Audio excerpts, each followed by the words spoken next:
तो कैसे हो आप लोग। मैं एक बार फिर से आप लोगों के सामने आप लोगों का स्वागत है इस YouTube चैनल पर।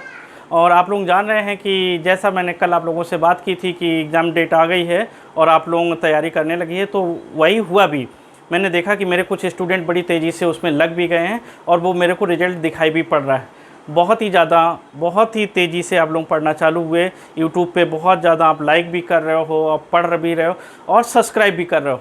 दूसरा, क्लास में भी जो ऑफलाइन क्लास है उसमें भी सारे बच्चे बहुत मेहनत कर रहे हैं। ये मेरे को बहुत अच्छा लगा कि आप लोगों ने मेरी बात को माना और आप लोग सीरियसली उसमें लग गए। चलिए दोस्तों, इसी तरीके से मेहनत करते रहिए। और एनटीपीसी इस बार एक पोस्ट आपके नाम, आपको अपने नाम करनी है। चलिए आगे बढ़ते हैं और मेहनत करते हैं तेज़ी से और एक्साइट होके, बड़े इनर्जेटिक होके पढ़ना है, ठीक है ना। ऐसा नहीं पढ़ना है कि डिसइंटरेस्ट हो, इंटरेस्ट लेके पढ़ना है, ठीक है ना। ये आपकी लाइफ का सवाल है। चलिए, जैसा कि हमेशा होता है कि मैं पिछली क्लास के कुछ क्वेश्चन पूछता हूँ, तो जो मैंने कल पढ़ाया था उसके 5 क्वेश्चन आप लोगों से पूछता हूँ। इसके बाद मैं नया टॉपिक आपसे डिस्कस करूँगा। तो कल मैंने पढ़ाया था दोस्तों क्या, आप लोगों को निर्वाचन आयोग। तो निर्वाचन आयोग के 5 क्वेश्चन आप लोगों के सामने। तो सबसे पहले क्वेश्चन तो यही मैं कर दूं आप लोगों को कि भारत के, सिंपल क्वेश्चन पूछ रहा हूं, भारत के प्रथम निर्वाचन आयुक्त कौन थे, इनका आपको नाम बताना है, पहला क्वेश्चन। चलिए दूसरा क्वेश्चन यहीं से जुड़ा हुआ कर दें। वर्तमान में, ये भी पूछा जा सकता है करेंट का, वर्तमान में निर्वाचन आयोग कौन है। अब यहाँ पे हम मुख्य भी लगा दें, मुख्य निर्वाचन आयुक्त का नाम बताना है। अगला क्वेश्चन मैं कर देता हूँ, यही कर देता हूँ कि निर्वाचन आयोग का वर्णन किन अनुच्छेदों में है, किस आर्टिकल में है। सिंपल क्वेश्चन है, आप लोगों को बताना है। चलिए अगला क्वेश्चन 4 नंबर कर देते हैं कि क्वेश्चन ये है कि निर्वाचन आयुक्तों की, जो निर्वाचन आयुक्तों को पदमुक्त कैसे किया जाता है, पदमुक्त कैसे किया जाता है। ये आपका चौथा क्वेश्चन हो गया दोस्तों। 5वां क्वेश्चन कर देते हैं कि 61वां संविधान संशोधन, 61वां संविधान संशोधन किससे संबंधित है, आपको बताना है किससे संबंधित है। दोस्तों ये सारे क्वेश्चन मैंने कल डिस्कस किए थे और आप लोगों ने बड़ा डिटेल से देखा था। बता दीजिए, बहुत सिंपल क्वेश्चंस है और आई थिंक आपको सारे जवाब आ भी रहे होंगे। तो देखिए, आप लोगों ने बताया होगा या आप लोगों को पता होगा, भारत के प्रथम निर्वाचन आयुक्त, तो आपको पता है सुकुमार सेन। जिन्होंने सुकुमार सेन को बताया वो सही है। सुकुमार सेन प्रथम निर्वाचन आयुक्त थे। अगला क्वेश्चन है कि वर्तमान में मुख्य निर्वाचन आयुक्त कौन है। तो आप सभी लोगों को पता है कि सुनील अरोरा ये क्या है, मुख्य निर्वाचन आयुक्त हैं इस समय, ठीक है ना। और सुशील चंद्रा अन्य निर्वाचन आयुक्त हैं, ठीक है। नेक्स्ट है निर्वाचन आयोग का वर्णन किन अनुच्छेदों में किया गया। तो हमें इसके तीनों लिख दें आप लोगों के, अशोक लवासा और सुशील चंद्रा, ये 3 आपके निर्वाचन आयुक्त हैं इस समय। ये मुख्य हैं और ये 2 अन्य हैं, कल डिस्कस किया आप लोगों से। अगला है निर्वाचन आयोग का वर्णन किस अनुच्छेद में। बिल्कुल सिंपल है, 324 से लेकर 329 तक। ये आर्टिकल मैंने कल डिस्कस किए थे, पता होगा आप लोग। निर्वाचन आयुक्तों को पदमुक्त कैसे करते हैं। अगला क्वेश्चन है कि इनको पद से कैसे हटाया जा सकता है। तो देखिए पूरा डिटेल से डिस्कस किया था कि इनको पद मुक्त कैसे किया जाता है, ये त्यागपत्र दे सकते हैं और कब इनको हटाया जा सकता है। तो इनकी व्यवस्था वैसे ही की गई है जैसे राष्ट्रपति के लिए महाभियोग होता है, उसी तरह की प्रक्रिया के द्वारा इनको उनके पद से पदमुक्त किया जाता है। क्या होता है कि साबित कदाचार और असमर्थता के आधार पर इनके खिलाफ क्या किया जाता है, संसद के दोनों सदनों में प्रस्ताव लाया जाता है और प्रस्ताव को 2/3 यानी विशेष बहुमत से पारित किया जाता है। और जब ये प्रस्ताव पारित हो जाता है तो इसके बाद क्या किया जाता है, इसको राष्ट्रपति साइन करके उसको पदमुक्त कर देता है। तो यहाँ पे आप समझ गए हैं कि बहुमत से संसद में प्रस्ताव लाकर इनको पदमुक्त करते हैं। अगला क्वेश्चन है 61वां संविधान संशोधन किससे संबंधित है। तो आप लोगों ने कल देखा कि 61वां संविधान संशोधन जो है वो 1988 में किया गया था, जो इम्प्लीमेंट 1989 में हुआ। इसमें क्या किया गया था कि मत की आय, जो मतदाता है उसकी एज जो थी वो 21 वर्ष से घटाकर कितनी कर दी गई थी, 18 वर्ष कर दी गई थी। ठीक है ना, तो ये क्वेश्चन थे। ठीक है ना, इसके बाद जब ये कंडीशन हुई थी तो हमारा निर्वाचन आयुक्त भी एक सदस्य से बहुसदस्यीय बन गया था। ये आप लोगों ने पिछली क्लास में देखा। ठीक है, आप लोगों को आते होंगे क्वेश्चन। चलिए, जिन्होंने नहीं देखा है वो पिछली वाली क्लास देख ले। और हाँ, क्लास देखने के साथ साथ दोस्तों जिसने इस चैनल को सब्सक्राइब नहीं किया वो सब्सक्राइब भी कर दें। ठीक है ना, तो नए नए टॉपिक्स आपके पास पहुँचते रहेंगे। ओके, चलिए।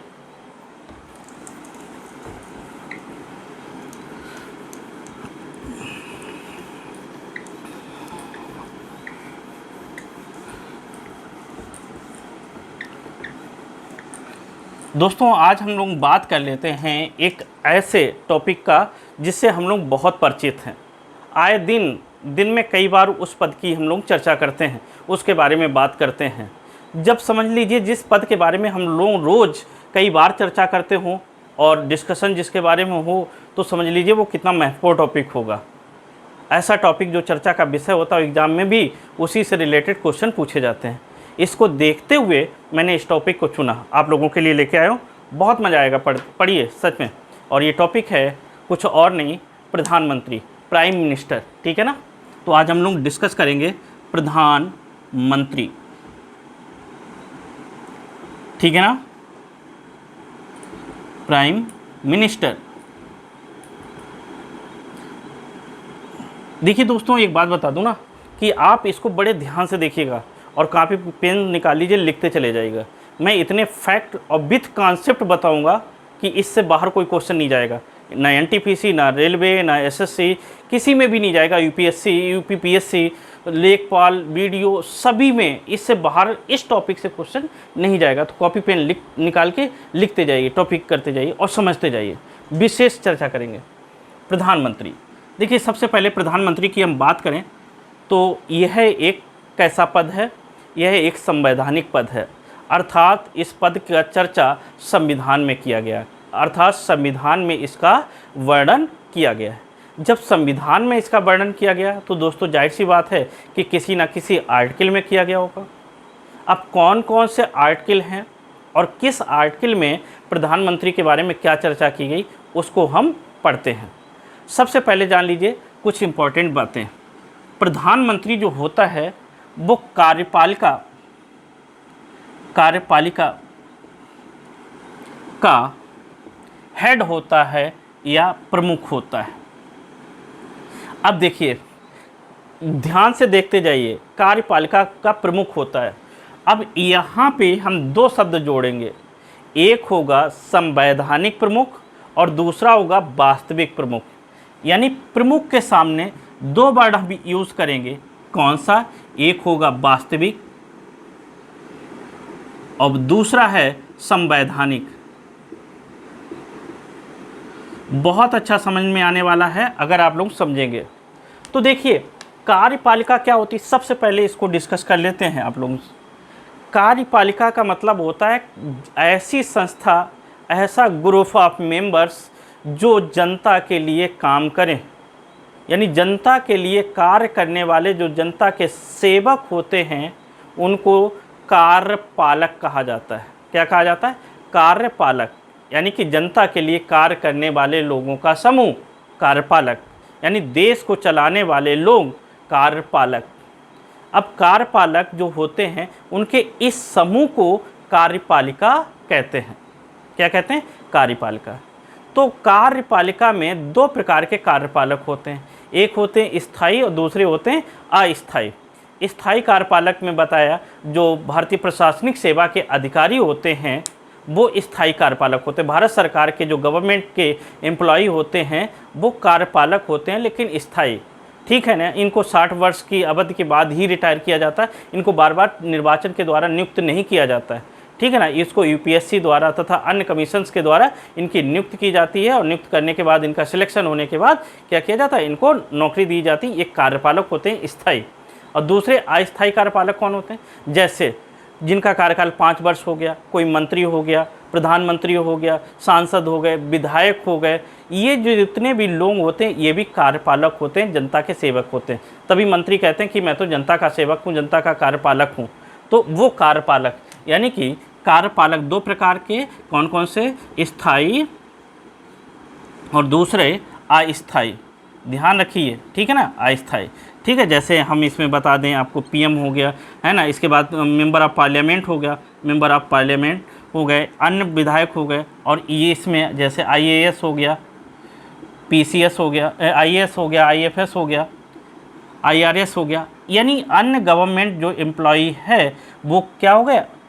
ये दोस्तों देखिए उल्टा हो रहा, ये जो हो गए वो अस्थायी हैं, क्योंकि ये 5 वर्ष या जब जनता चाहती है इनको पद से मुक्त कर देती है। और ये लोग कैसे होते हैं, स्थायी होते हैं, इनको पदमुक्त या बर्खास्त नहीं करते हैं, ठीक है ना। तो ये वाले हो गए स्थायी, ये हो गए अस्थायी। तो 2 प्रकार के, और इनसे मिलकर जो समूह होता है वो कहलाता है कार्यपालिका। समझ में आ गया होगा। अब आते हैं, हम बात यहाँ कर लेते हैं, जल्दी जल्दी बात करेंगे क्योंकि बहुत कुछ इसमें है। देखिए, अगर आपसे क्वेश्चन पूछा जाए कि कार्यपालिका का वास्तविक प्रमुख कौन होता है, क्वेश्चन कई बार पूछा गया, तो आप बताएंगे पीएम, मतलब प्रधानमंत्री। अगर दूसरा पूछा जाए कार्यपालिका का संवैधानिक प्रमुख कौन होता है, यानी संविधान में प्रमुख किसे बनाया गया, तो आप बताएंगे राष्ट्रपति।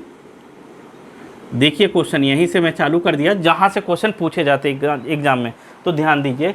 ये कार्यपालिका का प्रमुख होता है कैसा, वास्तविक।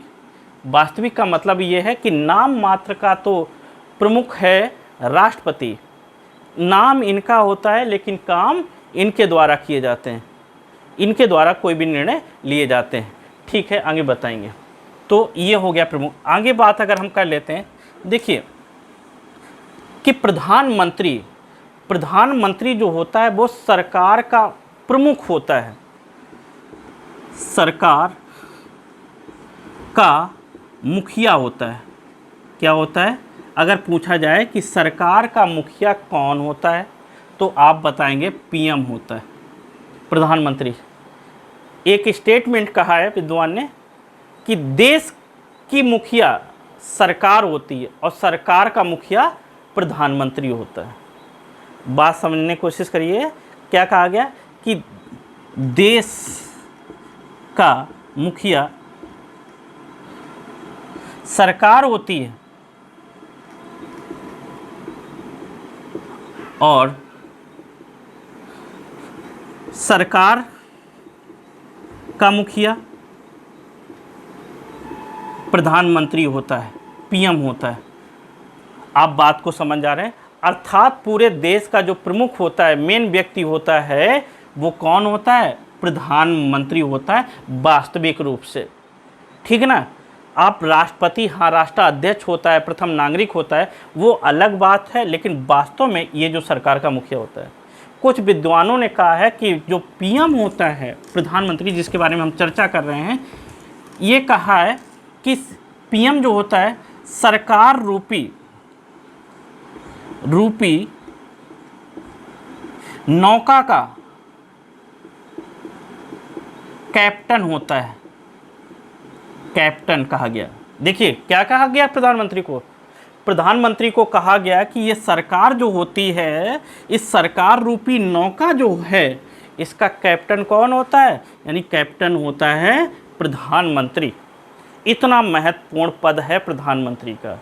यहाँ तक ही नहीं, कहा गया है, देखिए बहुत बड़ी बड़ी बातें कही गई हैं प्रधानमंत्री के बारे में।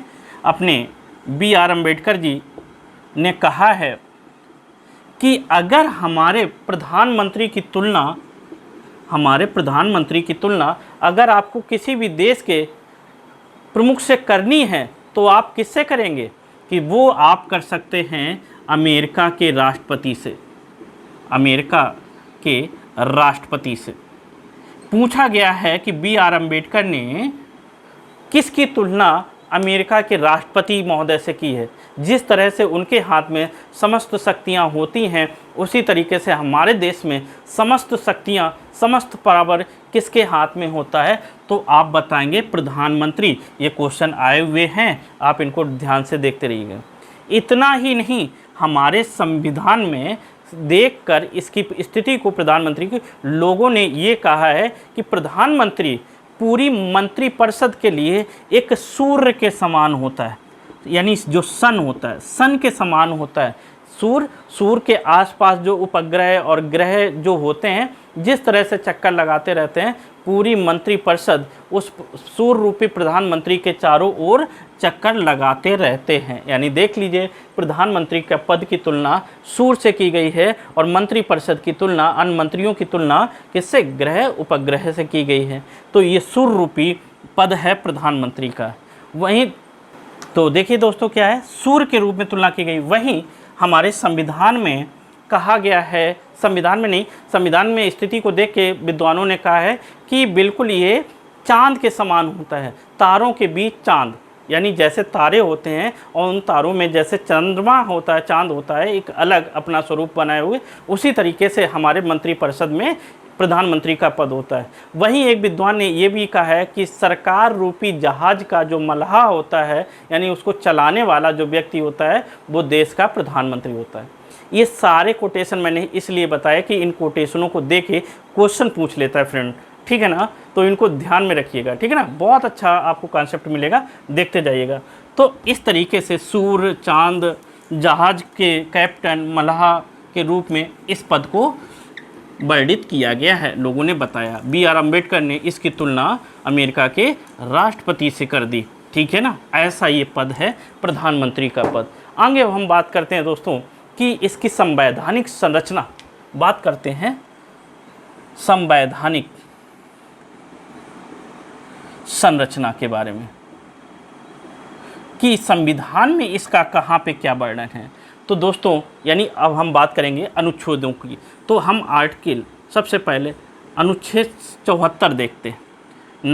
74 में, अनुच्छेद 74 में कहा गया कि प्रेसिडेंट, यानी प्रेसिडेंट मतलब, देखिए मैं ऐसे लिखूंगा, पी बनाऊंगा और पी को हम सर्किल में कर देंगे, ये हो जाएगा हमारा प्रेसिडेंट, एक सिंबल है। आप देखिए, प्रेसिडेंट की सहायता के लिए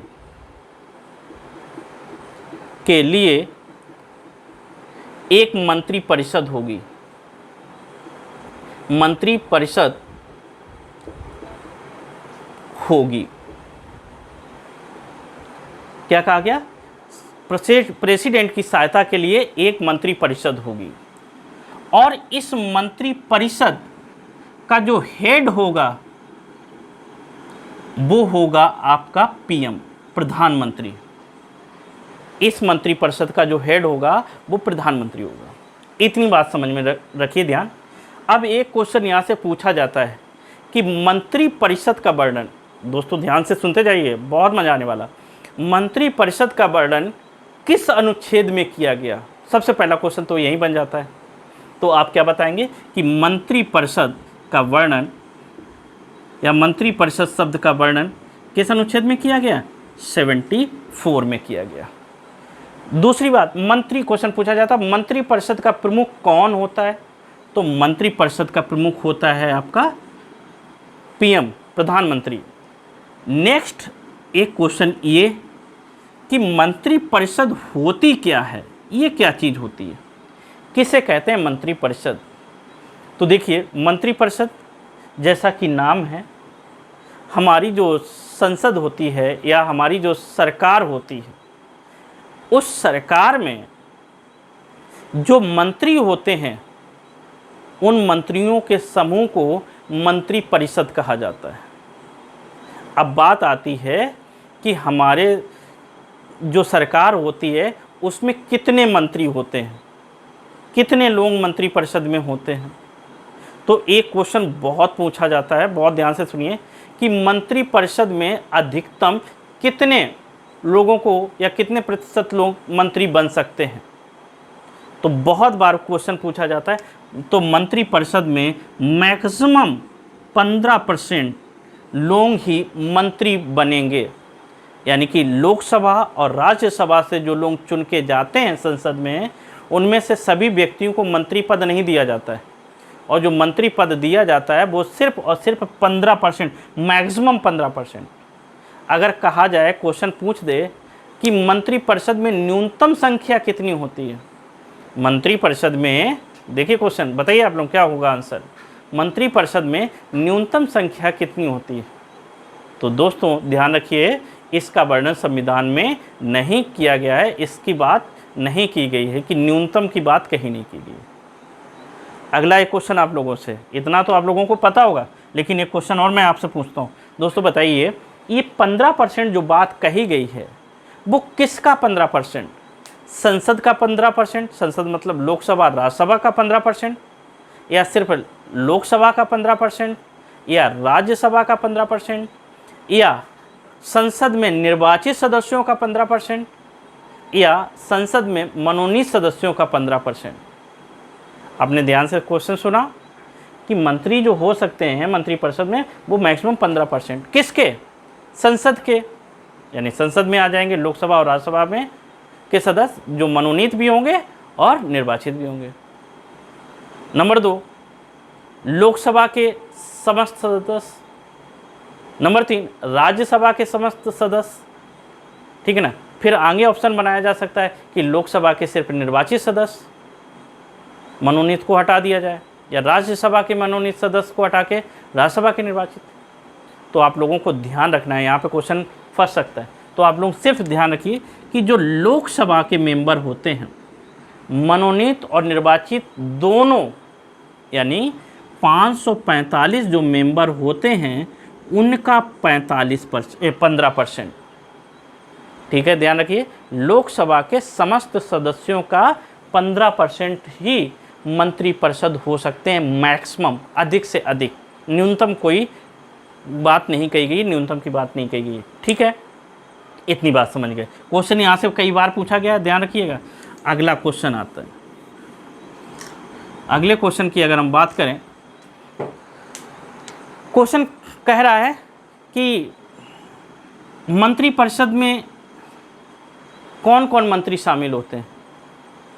तो मंत्रिपरिषद में जो शामिल सदस्य होते हैं वो, अब जान लीजिए, 3 प्रकार के प्रमुख रूप से मंत्री होते हैं। एक होते हैं कैबिनेट मंत्री, कैबिनेट, और अगले होते हैं राज्य मंत्री, और तीसरा है उप मंत्री। यानी 3 प्रकार के मंत्री होते हैं मंत्रिपरिषद में। कैसे मंत्री? यानी कि कैबिनेट मंत्री, राज्य मंत्री और उप मंत्री। ठीक है ना, ये 3 प्रकार के मंत्री होते हैं, और इनके आगे भी सब पार्ट किए गए हैं, स्वतंत्र प्रभार मंत्री वगैरह। ठीक है ना, लेकिन आप लोग क्या करेंगे, 3 ध्यान रखिए कि मंत्रिपरिषद में 3 प्रकार के मंत्री होते हैं। ओके, इतनी बात शायद आपको मंत्रिपरिषद से संबंधित जो क्वेश्चन पूछे जाते हैं वो कुछ क्लियर हुए होंगे। नेक्स्ट,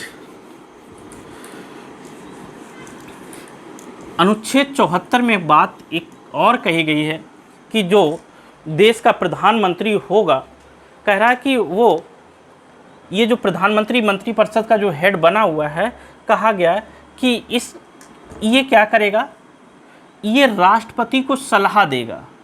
ये जो पीएम है हेड के रूप में, इसका कार्य क्या होगा, प्रेसिडेंट को सलाह देना, सलाह देगा, सलाह देने के लिए ये पीएम बना हुआ है। दोस्तों अब यहाँ पे एक बहुत ही अच्छा क्वेश्चन है, सलाह की अगर बात आई, आपसे अगर क्वेश्चन पूछा जाए, क्या प्रधानमंत्री की सलाह मानने के लिए राष्ट्रपति बाध्य होता है या नहीं? क्वेश्चन है, प्रधानमंत्री द्वारा दी गई सलाह को मानने के लिए राष्ट्रपति पूर्णतः बाध्य होता है या नहीं? ठीक है ना, तो आप शायद जानते होंगे। चलिए अब मैं बताता हूँ कि देखिए क्या है कि इससे संबंधित 2 हमारे संविधान संशोधन हुए हैं। ठीक है, उनको हमें याद रखना है। एक तो हम बात कर लेते हैं कि 42वां संविधान संशोधन, 42वां संविधान संशोधन, ठीक है, जो 1976 में हुआ इंदिरा गांधी जी के समय में। इंदिरा गांधी जी के समय में जो हुआ, इस संविधान संशोधन में, बहुत फेमस संविधान संशोधन है, इस संविधान संशोधन में यह कह दिया गया कि जो प्रधानमंत्री सलाह राष्ट्रपति को देगा, उस सलाह को राष्ट्रपति मानने के लिए बाध्य है, बाध्य कर दिया गया था। ध्यान दीजिए, 42वें संविधान संशोधन 1976 में इंदिरा गांधी के समय में संशोधन जो किया गया, उसमें राष्ट्रपति को प्रधानमंत्री की सलाह मानने के लिए बाध्य कर दिया गया था, राष्ट्रपति डिनाय नहीं कर सकता। लेकिन क्या हुआ कि 44वां संविधान संशोधन द्वारा 1978 में, और ये समय था मोरारजी देसाई इनके काल में ये जब संशोधन हुआ, तो इस संशोधन में क्या किया गया, इस बात को हटा दिया गया और ये कह दिया गया कि प्रधानमंत्री की सलाह मानने के लिए राष्ट्रपति बाध्य नहीं है। वो क्या कर सकता है, वो क्या कर सकता है कि एक बार कोई भी प्रस्ताव को मंत्रिपरिषद को या संसद में दोबारा पुनर्विचार के लिए, सही शब्दावली है, पुनर्विचार के लिए वापस कर सकता है। ध्यान देते जाइए, राष्ट्रपति को 44वें संविधान संशोधन द्वारा यानी कि बाध्यता से मुक्त कर दिया गया कि वो सलाह मानने के लिए बाध्य हैं। दोस्तों, ये सारी बात किस अनुच्छेद में कही गई है? ये सारी बात आर्टिकल 74 में कही गई है, जो मैंने बताया मंत्रिपरिषद और ये सारी चीज़ें आपसे डिस्कस की। चलिए, अब ये शायद समझ में आया हो, ना समझ में आया हो तो इसका स्क्रीनशॉट कर लीजिए, जल्दी से लिख लीजिए, देख लीजिए सारा क्या लिखा हुआ, ठीक है ना। देख लिया। एक चीज़ और ध्यान रखिए, सलाह से रिलेटेड, अगर कोई प्रधानमंत्री राष्ट्रपति को कोई सलाह देता है तो इस सलाह का डिस्कशन किसी भी, या इसके बारे में डिस्कस किसी कोर्ट में नहीं किया जा सकता। किसी भी कोर्ट में इसके बारे में डिस्कशन नहीं हो सकता है कि क्या सलाह दी, नहीं दी, क्यों दी, देनी चाहिए कि नहीं देनी चाहिए, इसके बारे में कोर्ट। और ये सारी समस्त जानकारी के बारे में जो चर्चा की गई है वो अनुच्छेद 74 के बारे में चर्चा की गई। ठीक है, अब चलिए बात करते हैं अनुच्छेद 75, आर्टिकल 75।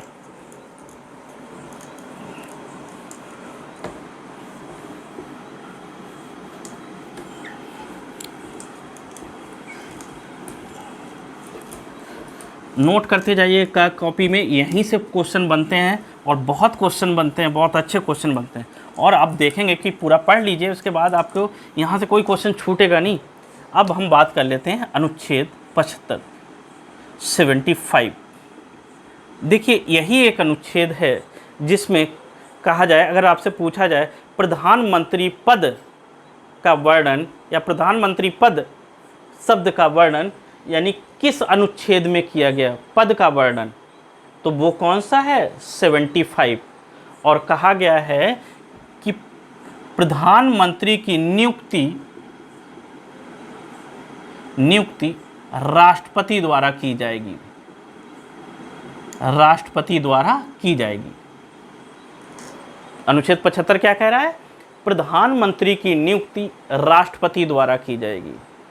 अब यहाँ से क्वेश्चन काफ़ी बनेंगे, इतनी बात कहेगी 75 में। अब हम बात करेंगे कि राष्ट्रपति जो हैं, राष्ट्रपति महोदय किस व्यक्ति को प्रधानमंत्री नियुक्त करेंगे। यानी सबसे बड़ी बात है कि एक एक चीज़ को हम ले लेते हैं। पहले हम बात कर लेते हैं योग्यता, कि क्या योग्यता होनी चाहिए, कैसे व्यक्ति को राष्ट्रपति प्रधानमंत्री बनाएंगे। तो देखिए, अगर हम इसकी कहें एजुकेशनल क्वालिफिकेशन यानी शैक्षणिक योग्यता की बात करें, तो इसका वर्णन संविधान में नहीं किया गया।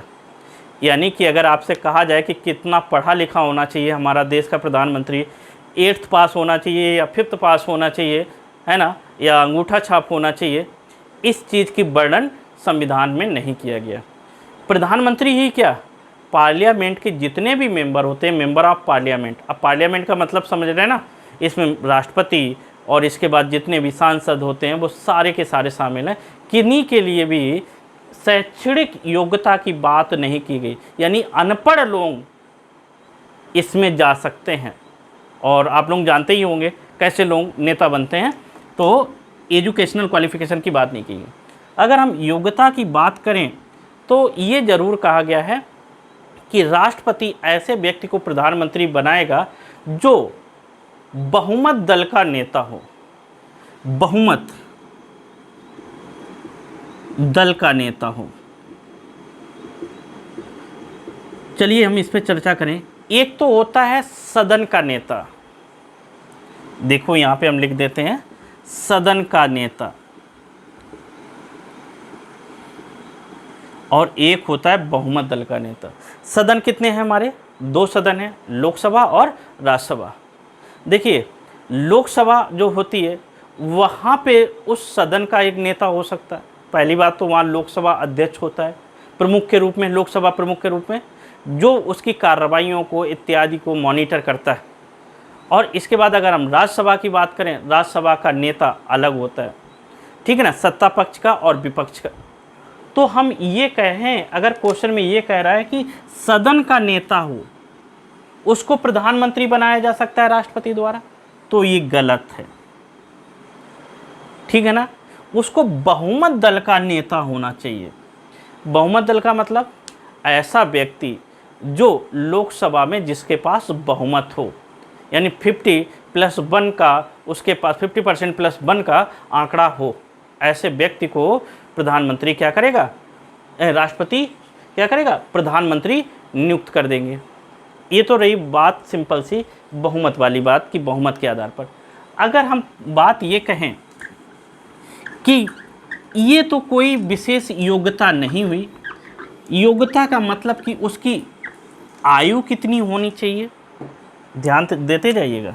अगर क्वेश्चन पूछ दिया जाए कि प्रधानमंत्री यानी पीएम की मिनिमम आयु कितनी होनी चाहिए प्रधानमंत्री बनने के लिए, यानी कि कम से कम आयु कितनी होनी चाहिए किसी भी व्यक्ति की जिसको प्रधानमंत्री नियुक्त किया जाए, तो आप लोग बताएंगे क्या?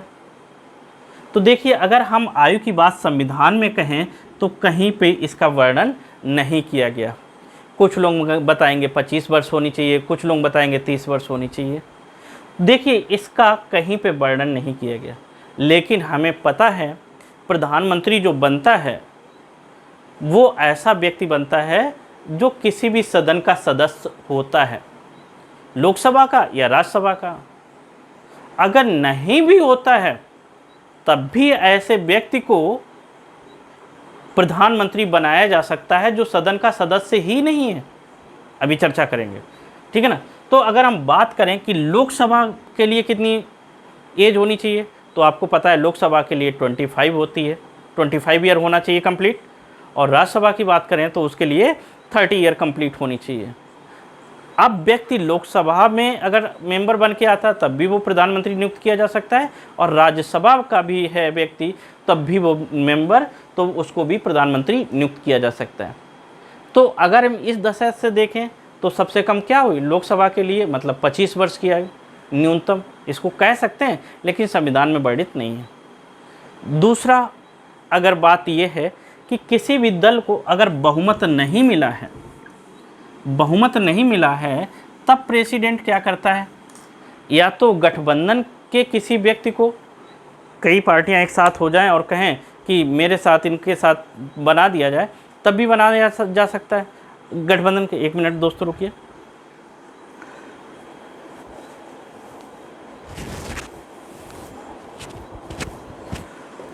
चलिए बहुत गर्म है, गर्मी है। चलिए राष्ट्रपति देखिए क्या करें, बहुमत अगर नहीं है तो क्या किया जाता है कि पार्टी गठबंधन कर लेती है और उसमें बहुमत बना लेती है, उससे बनाया जा सकता है। अगर ऐसी दशा उत्पन्न हो जाए कि यहाँ पे राष्ट्रपति उससे भी नहीं बनाना चाहे और गठबंधन ना हो और किसी के पास बहुमत भी ना हो, तो ऐसी दशा में राष्ट्रपति को स्वविवेक का भी अधिकार होता है। स्वविवेक के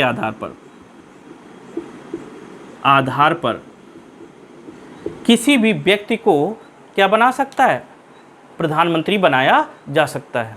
स्वविवेक के आधार पर क्या कर सकता है राष्ट्रपति, ऐसे व्यक्ति को जो किसी भी सदन का सदस्य नहीं है उसको भी प्रधानमंत्री बना सकता है। वो किस कंडीशन में, मान लिया अचानक कोई प्रधानमंत्री की मृत्यु हो जाती है, कोई ख़त्म हो जाता प्रधानमंत्री, तो उस शून्यता को भरने के लिए राष्ट्रपति क्या कर सकता है कि ऐसी दशा में किसी को भी मेंबर बना सकता है, प्रधानमंत्री के रूप में नियुक्त कर सकता है। जैसे देखिए, आपको ध्यान हो, इंदिरा गांधी 84 में क्या हुआ था, 1984 में जब उनकी मतलब हत्या कर दी गई थी, तो क्या किया गया था, ज्ञानी जैल सिंह ने राजीव गांधी को प्रधानमंत्री नियुक्त कर दिया था, ठीक है ना।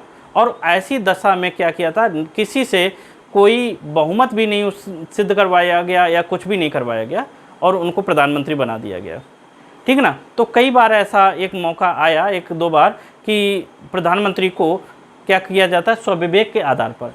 लेकिन ऐसी दशा में ये बात होती है कि उस व्यक्ति के द्वारा, आप ध्यान रखिए, एक वर्ष के अंदर यहाँ समय दिया गया 1 वर्ष, यानी 1 वर्ष जो है वो 1 वर्ष सॉरी 1 वर्ष नहीं, 1 माह, याद रखिए 1 मंथ में उसे बहुमत सिद्ध करना होता है, उसको दिखाना होता है कि मेरे पास बहुमत है, ठीक है ना। दूसरी तरफ कहा गया कि स्वविवेक के आधार पर राष्ट्रपति किसी बाहरी व्यक्ति को भी बना सकता है। अब बाहरी व्यक्ति मतलब जो संसद का सदस्य ना हो, लेकिन उसके लिए ये कंडीशन है संविधान में कि 6 माह के अंतर्गत उसको क्या करना होता है, उसको 6 महीने के अंदर किसी भी सदन की सदस्यता ग्रहण करनी होती है, चाहे वो लोकसभा हो या राज्यसभा हो। अब क्वेश्चन ये भी मन में उठ सकता है, क्या कोई भी प्रधानमंत्री राज्यसभा से भी हो सकता है? अभी तक तो यही होता होगा, मन में आता हो कि लोकसभा में बहुमत दल का नेता होता है प्रधानमंत्री। नहीं, अब यहाँ लोकसभा जैसा शब्द जोड़ने की कोई ज़रूरत नहीं है। हाँ, उसके पास बहुमत होना चाहिए, ठीक है ना, चाहे वो मेंबर राज्यसभा का हो या लोकसभा का हो। जैसे हमारे सामने कई एक एग्जाम्पल हैं, जैसे इंदिरा गांधी की बात कर लें, वो मेंबर ऑफ ये जो काउंसिल थी, मतलब राज्यसभा की सदस्य थी। एच डी देवगौड़ा की अगर बात करें, एच डी देवगौड़ा वो भी राज्यसभा के मेंबर थे और वो भी प्रधानमंत्री बने थे। अभी रिसेंटली अगर हम बात करें, मनमोहन जी भी ऐसे मेंबर थे जो राज्यसभा से आते थे और उनको भी क्या किया गया, प्रधानमंत्री बनाया गया। तो किसी भी सदन का अगर कोई सदस्य है लेकिन उसके पार्टी के पास बहुमत है तो उसको राष्ट्रपति क्या बना देती है, प्रधानमंत्री बना देती। चलिए अब हम बात कुछ और कर लें। ये तो हमारी योग्यता और स्वविवेक के आधार पर बातें हो गई जो अनुच्छेद 75 में कही गई है। अनुच्छेद 75 में ये बात कही गई, इसके साथ साथ एक बात और कही गई है। क्या बात कही गई है? अनुच्छेद 75 में ही एक पॉइंट और कहा गया, ध्यान रखिएगा। कहा गया है कि जो मंत्री होते हैं, अब बात आती है मंत्रियों की। देखिए, प्रधानमंत्री भी एक मंत्री होता है। प्रधानमंत्री की सलाह पर, यानी प्रधानमंत्री की सलाह पर जो लिस्ट प्रधानमंत्री राष्ट्रपति को सौंपेगा उनको मंत्री बनाया जाता है। यानी प्रधानमंत्री की सलाह पर, यानी प्रधानमंत्री जिसको कह देता है या जो लिस्ट जिनके नाम की भेज देते हैं, राष्ट्रपति उनको मंत्री नियुक्त कर देता है। यानी कि अगर हम बात करें कि मंत्रियों की नियुक्त कौन करता है, तो आप यहाँ पे भी ध्यान रखिए, राष्ट्रपति महोदय ही मंत्रियों की नियुक्त करते हैं, लेकिन प्रधानमंत्री की सलाह पर। दूसरी बात, अभी हम आगे इसके कार्यों को पढ़ेंगे, तो अगर किसी मंत्री को उसके पद से हटवाना होगा या बर्खास्त करवाना होगा तो उसकी भी सिफारिश प्रधानमंत्री ही करेगा। किससे? राष्ट्रपति से। अगर प्रधानमंत्री को लग रहा कि कोई व्यक्ति ऐसा मंत्री है जो अपने कार्य में सक्षम नहीं है या उसको इस पद से मुक्त करना चाहिए, मंत्री पद से, तो प्रधानमंत्री राष्ट्रपति महोदय से कहेंगे कि इस व्यक्ति को आप क्या कर दीजिए, पद मुक्त कर दीजिए, बर्खास्त कर दीजिए। या फिर प्रधानमंत्री ये भी कह सकते हैं उस मंत्री से कि आप ऐसा करो कि अपना त्याग पत्र दे दो राष्ट्रपति को, और जब वो व्यक्ति राष्ट्रपति को त्याग पत्र दे देगा तो वो मंत्री पद से मुक्त हो जाएगा। दोस्तों एक बात और यहाँ से बहुत इंपॉर्टेंट क्वेश्चन बहुत पूछा जाता है, ध्यान से देखिए। क्या ये त्यागपत्र की अगर बात आई, कहते हैं क्या कोई मंत्री अपना त्याग पत्र राष्ट्रपति को दे दे, प्रेसिडेंट को दे दे, तो क्या मंत्रिपरिषद विघटित मानी जाएगी या मंत्रिपरिषद डिसॉल्व हो जाएगी, सरकार गिर जाएगी? तो ध्यान रखना, अगर कोई मंत्री त्यागपत्र देता है तो सरकार नहीं गिरती है, यानी कि मंत्रिपरिषद अस्तित्व में बनी रहती है। ठीक है। दूसरा, अगर कहीं प्रधानमंत्री अपना त्यागपत्र दे दे, किसको देगा? प्रेसिडेंट को देगा। तो इस दशा में क्या सरकार बनी रहेगी या मंत्रिपरिषद अस्तित्व में रहेगी? तो इस दशा में मंत्रिपरिषद अस्तित्व में नहीं रहेगी और सरकार क्या हो जाएगी? गिर जाएगी। यानी कि हम ऐसे कह सकते हैं कि सारे जो मंत्री होते हैं वो प्रधानमंत्री के द्वारा ही, सिफारिश पर ही राष्ट्रपति द्वारा नियुक्त किए जाते हैं। तो वो व्यक्तिगत रूप से मंत्री राष्ट्रपति के प्रति उत्तरदायी होते हैं, और जबकि सामूहिक रूप से लोकसभा के प्रति उत्तरदायी होते हैं। ये क्वेश्चन कई बार पूछा गया है, आप ध्यान रखिएगा। अगर मंत्री त्यागपत्र देता है तो वो रिक्त पद हो जाएगा, उसकी बाद में भरपाई प्रधानमंत्री दूसरे व्यक्ति को चुन के वहाँ पे पहुँचा देंगे और नियुक्त करवा देंगे राष्ट्रपति द्वारा। अगर कहीं प्रधानमंत्री त्यागपत्र देते हैं तो क्या होगा? पूरी मंत्रिपरिषद ही नष्ट हो जाएगी। चलिए, ये बात हो गई यहाँ की। दूसरी बात एक इसी अनुच्छेद 75 में कही गई है कि ये जो मंत्री होते हैं इनको मंत्रालय कौन सा दिया जाएगा, इसका निर्धारण भी कौन करते हैं? प्रधानमंत्री करते हैं। और प्रधानमंत्री राष्ट्रपति से कहते हैं इसको ये मंत्री बना दो, तो प्रधानमंत्री ये भी देते हैं।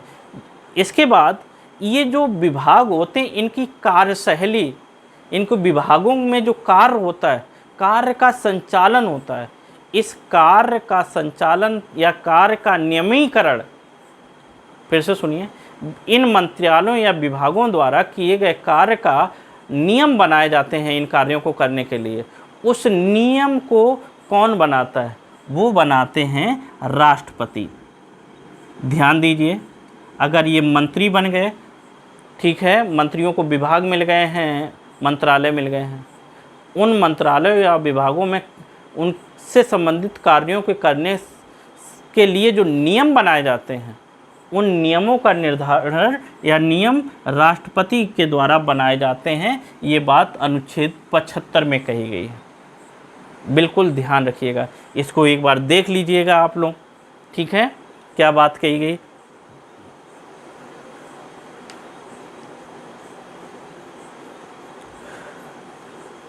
ठीक है, चलिए आगे बढ़ जाते हैं। अब इनके हम थोड़ी बात कर लेते हैं कि प्रधानमंत्री शपथ ग्रहण कहाँ करता है, या वेतन की बात कर लेते हैं।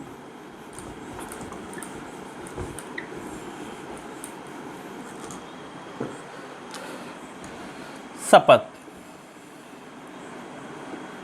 क्या प्रधानमंत्री, पहले तो क्वेश्चन यही पूछा जाएगा प्रधानमंत्री को शपथ कौन दिलाता है? तो आपको ध्यान रखना है, प्रधानमंत्री प्लस अन्य मंत्री, ये सभी मंत्रियों को जो शपथ दिलाते हैं वो राष्ट्रपति जी दिलाते हैं। कौन दिलाते हैं? राष्ट्रपति दिलाते हैं। अब क्वेश्चन पूछा जाएगा, प्रधानमंत्री जो होता है क्या वो प्रधानमंत्री के रूप में शपथ ग्रहण करता है या संसद सदस्य के रूप में ग्रहण करता है?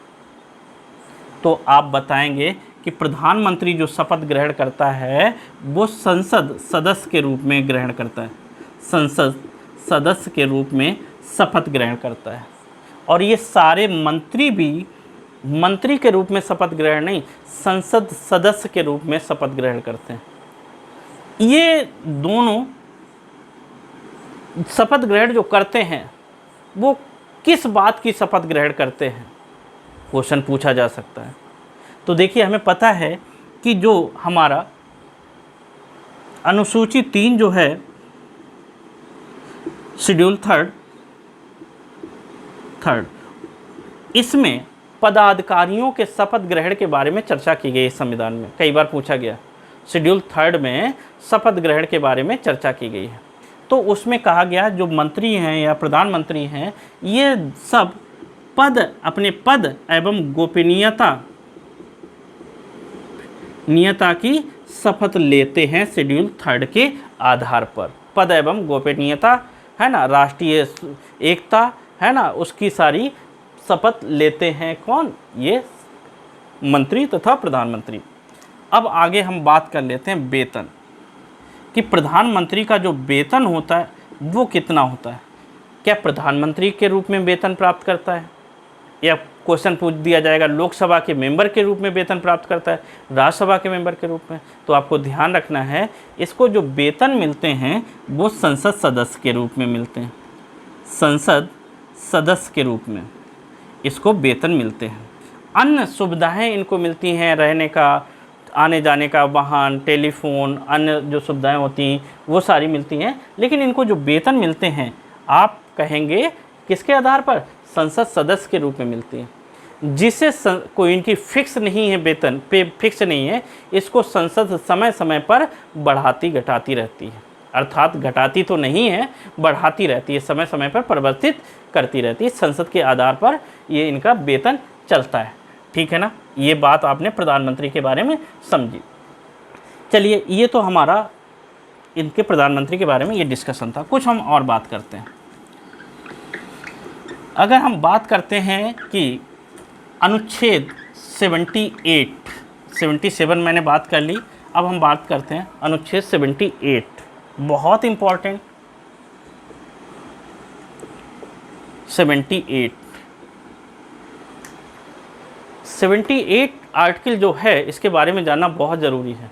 क्वेश्चन पूछा जाता है वो कौन सा अनुच्छेद है जो प्रधानमंत्री को राष्ट्रपति से या राष्ट्रपति को प्रधानमंत्री से आपस में जोड़ता है या नज़दीक लाता है। तो वो है 78।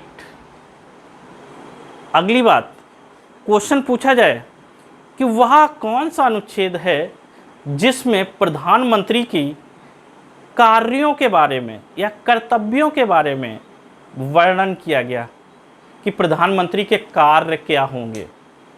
बात सुनिए, बहुत इंपॉर्टेंट है। प्रधानमंत्री के कार्य क्या होंगे या प्रधानमंत्री के कार्यों का वर्णन संविधान के किस अनुच्छेद में किया गया? तो वो है 78। बहुत ध्यान से देखिए, 78 में कहा गया, क्या कहा गया? कहा गया है कि प्रधानमंत्री के 3 प्रमुख कार्य होंगे। कितने कार्य बताए गए? 3 प्रमुख कार्य बताए गए। 3 कार्य बताए गए प्रमुख रूप से।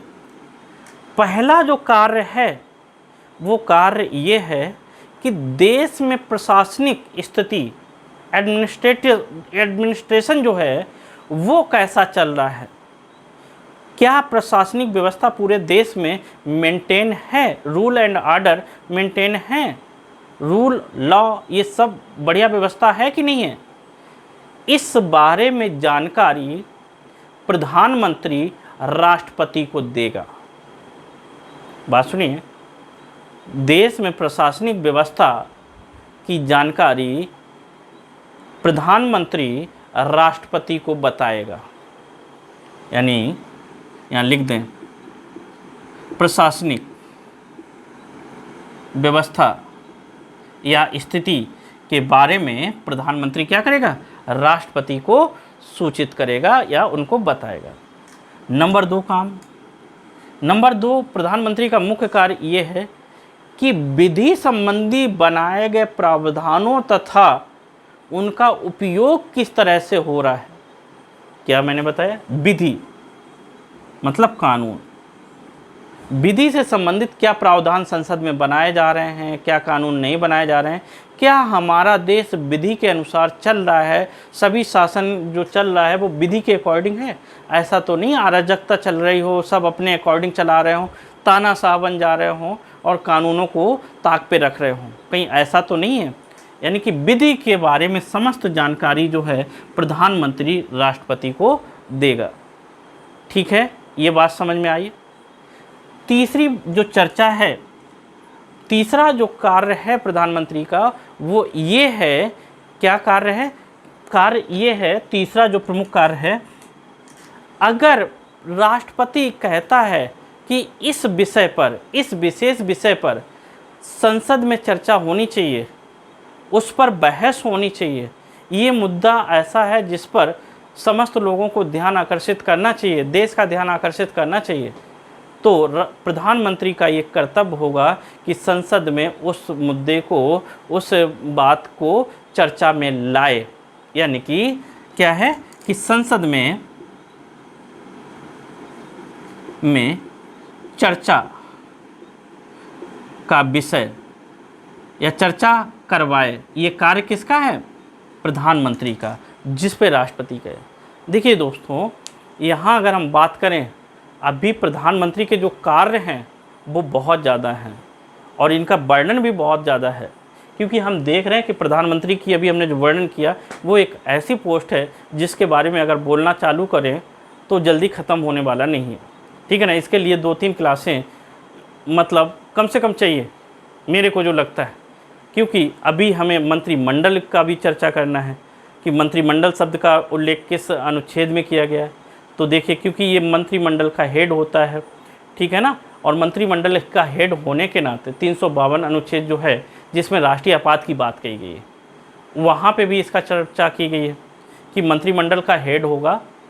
और क्वेश्चन यहीं से बनेगा, मंत्रिमंडल किसे कहते हैं? तो दोस्तों हम बता दें, क्वेश्चन एक तो ये पूछा जाता है कि मंत्रिमंडल शब्द का वर्णन संविधान में कहाँ किया गया है? तो आप ध्यान रखिए, सिर्फ एक ही जगह किया गया है, अनुच्छेद 352 में। ठीक है ना। दूसरा क्वेश्चन यहीं से एक बनता है कि मंत्रिमंडल कहते किसे हैं? तो आप याद रखिए, कैबिनेट मंत्री प्लस प्रधानमंत्री, यानी कैबिनेट जो मंत्री होते हैं वो, और उसमें अगर प्रधानमंत्री को जोड़ दिया जाए तो ये जो मिला के बनता है उसको कहते हैं मंत्रिमंडल। ठीक है ना। तो मंत्रिमंडल शब्द का वर्णन किया गया तो उस हिसाब से निर्णय लेता है। आगे डिस्कस करना है कि जो समितियां होती हैं, आयोग होते हैं, उनके अध्यक्ष के रूप में प्रधानमंत्री काम करता है। जैसे नीति आयोग का अध्यक्ष कौन होता है? प्रधानमंत्री होता है। अंतर्राज्यीय परिषद का अध्यक्ष कौन होता है? प्रधानमंत्री होता है। ठीक है ना। राष्ट्रीय एकता परिषद का अध्यक्ष कौन होता है? प्रधानमंत्री होता है। ठीक है ना। संसद की जो समितियां होती हैं, कुछ समितियों में ये भी अध्यक्ष होते हैं। ऐसे बहुत से कार्य हैं प्रधानमंत्री को, और जो बहुत विस्तार से चर्चा का विषय हम आगे ज़रूर करेंगे। आप लोग इतना जो पढ़ाया इसको रिवीजन करिए, और दोस्तों पढ़ते रहिएगा, बहुत मेहनत करिएगा, क्योंकि हमें पता है कि जो पेन होता है ना, बिना पेन के कुछ भी लाइफ में गेन नहीं होता है। अगर पेन हाई है तो गेन उससे भी ज़्यादा हाई होता है। अगर लो पेन है तो लो गेन। तो समझ रहे हो ना, पेन लो। हमें एक कहावत भी याद आ रही, a painful person has a successful end, so ready for pain after then success. तो सभी पेन जो होते हैं वो उसकी एक लंबी कहानी होती है, और उस पेन के बाद इंसान सफल होता है। तो मेहनत करते रहिएगा, और खूब मेहनत करते रहिए, और इंटरेस्ट से पढ़िए, बोर होके नहीं पढ़िएगा। ये कोई ऐसी चीज़ नहीं है कि हाँ बोर होके पढ़ना है, नहीं, इससे आपकी लाइफ बनेगी। चार्मिंग चीज़ है यार, नॉलेज है, इसको ग्रास्प करिए, ये आपका विकास करेगा। जहाँ पे आप जाओगे आपका ऑरा बनेगा, लोग आपको अट्रैक्ट होंगे। तो ठीक है ना, आप पढ़ते रहिएगा। नेक्स्ट हम इसके जो प्रधानमंत्री है इस पर डिस्कस करेंगे। और हाँ, इस चैनल को सब्सक्राइब जरूर कर दीजिएगा। मैं बहुत जल्दी मिलूँगा। जय हिंद, जय भारत।